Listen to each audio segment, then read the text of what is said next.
Hello, everybody. This is Frank with Iron Age News, South Florida Conservative News Service. It is Tuesday, September 9th, 11:48. And for those of you in the know, Israel has decided to bomb the office of Hamas in Qatar to hurry them along with the decision to have a ceasefire. What can you do, right? When you're serious, you're serious. So let's just go through what we know as of 11:48 a.m. Okay. September 29th, which is today, they have expanded. Israel's dramatically expanded its military campaign. I don't know about that, but that's what we're going to say by attacking Hamas leadership in Doha, Qatar. This is the first known strike against the group on Qatari soil. And it's a big event. And it is going to change the rules in which the Israelis deal with the Qataris and Hamas in general. Okay. As we take a look at the videos that are out there, you see explosions rocking the Doha skyline this afternoon, which is at their time. Black smoke rising over Qatar and West Bay districts, areas known to house Hamas political offices and residences. If those of you who do not know, Hamas is a multi-billion-dollar operation. The houses that these people live in are lavish, and they have their own office buildings, while everybody else is slogging it out in the trenches, shooting children and shit like that back in Gaza. That's an FYI. Eyewitnesses reported hearing multiple blasts, planes, missiles, and/or drones. Amazing how they violated their airspace so definitively, right? Israel's defense forces later confirmed they carried out a precision strike on senior Hamas leadership based in the city. Now, this is a little bit of an uncharted territory, not because Israel hasn't killed people in other countries before. This is the first time they've dropped bombs on Qatar. Okay. And this is targeting the leadership in Qatar, a key mediator and U.S. ally, small a, is breaking a significant diplomatic boundary, kind of. But we'll discuss that again in a little bit. So while casualty details are unconfirmed, the strike was targeting Khalil al-Hayya, Khalid Mashal, Mohammed Ismail Darwish, Zahir Jabarin, that's it. Zahir Jabarin, Musa Abu Marzouk, Razi Hamad, Izzat al-Rishk, and Tahir al-Nono. The operation actually goes by the code name Atzeret Hadin, which is the Day of Judgment. And that refers to the Jewish holiday Shemini Atzeret, which corresponds with Hamas's October 7th, 2023 attack. This war, if nothing, always has some deep-seated clues in the names of operations on both sides. So there's your one for today. The overall, we're not going to go into the name of the overall operation, which is Swords of Iron, I think is still considered the name of it. You can look it up in the Bible. The timing is especially sensitive because supposedly Hamas officials were in Doha for talks over yet another U.S. proposed ceasefire plan. There are still 45 bodies and possibly people attached to those that are hostages of the terrorists in the Gaza. They're fighting over mostly bodies at this point because a lot of these people, due to the nature of the multiple sex, murder, rape, tortures, the terrorists wanted to hand them over after they had decomposed enough that forensic investigations would not tell you what I just told you, which is some of these girls, and maybe even if it's a couple of the men, if there's some Afghans around, have been raped to death or beaten and raped to death or beaten and raped for a long period of time until they died, depending on the commander who held them in custody. All right. So Prime Minister Netanyahu and Defense Minister Katz framed the strike as completely justified. They're in war, arguing the Hamas leaders were central to the October 7th massacre and the ongoing hostilities. So these guys that they were after were not only negotiating, quote unquote, negotiating the peace, but they were instrumental in framing the massacre. They'd already killed Shinwar, who was one of the other framers of the massacre a while back, if you recall. It was on the third floor and they got him with a drone or something, sitting in a chair, and they got him. Okay. So Netanyahu's office stressed that the operation was a wholly independent Israeli operation because I know we weren't doing it. So who else would be doing it? If the United States wasn't involved and it's the Israelis, who else was working with them, right? So the reaction, as they're pointing out here, has been swift and widespread. If some of my wording is odd, it's because we've culled most of this from anti-Israel news and Arab news because they're the ones that were covering it first, almost like they knew what was going on, right? Because sometimes you think the Israelis send a news summary to these guys just to taunt them, to roast them, as we would say. So the reaction has been Qatar has condemned the strike as a cowardly attack, which is funny coming from the Qataris, and a gross violation of sovereignty and international law, which again is funny coming from the Qataris. The United Nations, right, through Secretary General Antonio Guterres, said the same shit because they're getting paid too. Regional responses, of course, Saudi and all those guys have to say, oh, come on, man, we're trying to get things together and you guys keep doing this. And the price of oil went up 1.3%, but that's not such a big deal. We'll all be fine with that. It's a hiccup. There's nothing the Israelis are going to do to endanger the oil supply, and Qatar is more natural gas area anyway. So people are telling you that these strikes threaten to derail negotiations. It's not true. Qatar, previously central to facilitating the dialogue and hostage exchanges, may now withdraw entirely as a mediator. If they do that, it will really be open season in Qatar, which I find would probably help everybody a lot. In the old days, these terrorists used to hang out in Paris.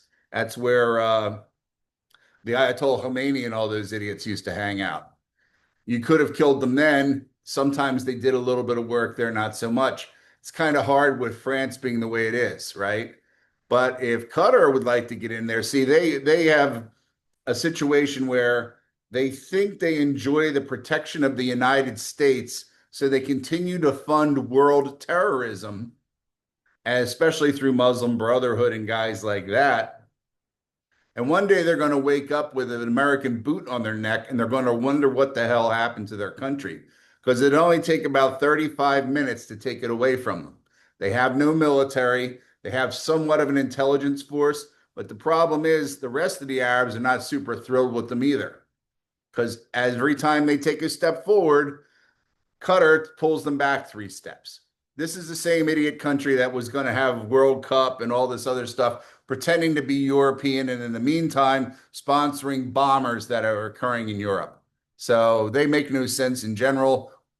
As Rick James would tell you, they should never have given you people money, right? And that's exactly what it is with these guys.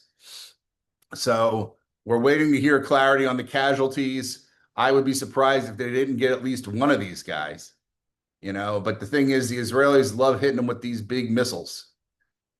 I think they're going to tone the act down a little bit and get back to the good old days of showing up and shooting you in the face and cutting your throat. And that will start to occur as well, because as we all know, and this is why when people are going to tell you this is a breaker for the peace process, there can be no peace process with Hamas. And if you want to know why, I will tell you once again, I don't get any money out of this. This book here, I hope you can see that. It's called Modern Islamic Warfare, written by Harold Rode, and it will explain that none of these countries that have any of these groups that are playing off the whole Allah thing, they are not allowed to surrender. You have to destroy them or allow them to retreat somewhere. And they have no way to retreat from the Gaza. And Israel has no inclination to allow them to retreat to fight another day. So basically, they're not keeping up with the fact that the West is not influencing Israel like it used to, because the West came out as super anti-Jew and super anti-Israel. So Israel's like, I'm not even going to have a veneer of giving a shit anymore. We're just going to do our job. And what are you going to do? Send the French army here to stop us? Right? It's not going to happen. This will continue until something gives, which will probably be God knows what. Until that time, this is what you have to deal with. It's a pretty good move, honestly, because once again, if they give up the hostages and the bodies before getting their people out, those Hamas people will never get out. They will hunt them down. You see what's going on now. They are removing an entire population of people and saying, if you want to get out, you better not be a fighter. And you can stand over here to the left because we're killing these other guys. You want to be a martyr? Welcome to the martyr business. This is unfortunately the way you have to fight this particular brand of war. And trust me, Hamas has had a really good run. I mean, a really good run. They had the perfect storm of Jew hate out there in the world. They had the perfect storm of anti-Israeli bias, because there are two different things there. People say one or the other, Zionism, blah, blah, blah, blah. We'll say there's two. They've had that. They've had anti-American sentiment. They've had, what else? Oh, the media loves everything that they do. They finally got their act together where they made it sound like it was an anti-apartheid government and blah, blah, blah. They were making all the moves, and they could get away with anything they wanted, and yet they cannot win because they cannot win. Now, Qatar better learn its lesson. It better learn it pretty quick, because even though Trump wants to work through a bunch of different things over there, the Arabs are going to want to strike at us. I mean, they shot they had the shooting over in Jerusalem. This is not what that's about.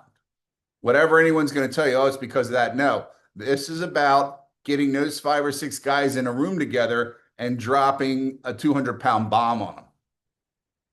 That's how the Israelis do things. They have a list of people they have to kill, and they are just working down that list.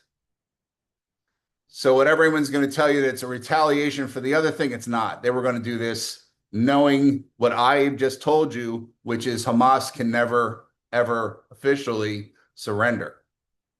You say, oh, we'll let you troop out of the country. The problem that Hamas has as being a quote unquote organic Palestinian terror group is it has to stay wherever Palestine is, and it can no longer stay there.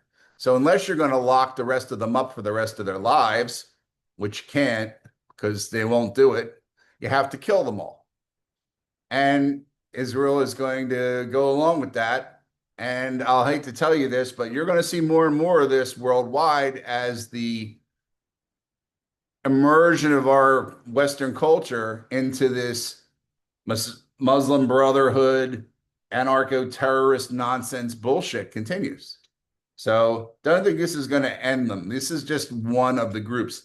And also they are still taking their orders from the Iranians. So until you bust up the heads of Iran that are in charge of this, which would be, I don't know if it's Quds Force or which one, there are different directorates, I guess we could say, inside of the Iranian Revolutionary Guard.